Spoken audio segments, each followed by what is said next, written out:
बिस्मिल्लाहिर्रहमानिर्रहीम। हज़रत अबू सईद रज़ी अल्लाह ताला अन्हु बयान करते हैं, रसूल अल्लाह सल्लल्लाहु अलैहि वसल्लम ने फरमाया, जब बंदा मुसलमान हो जाता है और अपने इस्लाम को बेहतर बनाता है तो अल्लाह इसके साबिक़ा तमाम गुनाह माफ़ कर देता है और इस इस्लाम कबूल करने के बाद फिर बदला शुरू हो जाता है। नेकी का बदला 10 गुना से 700 गुना तक बढ़ा दिया जाता है, जबकि बुराई का बदला इसके मिसल होता है, हालांकि ये कि अल्लाह इससे दरगुजर फरमाए। मुश्कातुल मसाबी हदीस नंबर 2373।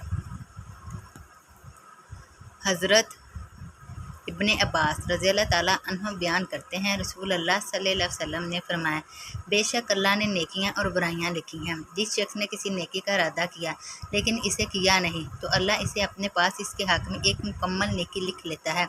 अगर इसका इरादा करे और इसे कर भी ले तो अल्लाह इसे अपने पास इसके हक़ में 10 गुना से 700 गुना और इससे भी बढ़ाकर लिख लेता है। और जो शख्स बुराई करने का इरादा करे लेकिन इसे करे नहीं तो अल्लाह इसे अपने पास इसके हक़ में एक कामल नेकी लिख लेता है। लेकिन अगर वो इस बुराई का इरादा करे और इसे कर गुजरे तो अल्लाह इसे इसके हक़ में एक ही बुराई लिखता है। मुश्कातुल मसाबी हदीस नंबर 2374।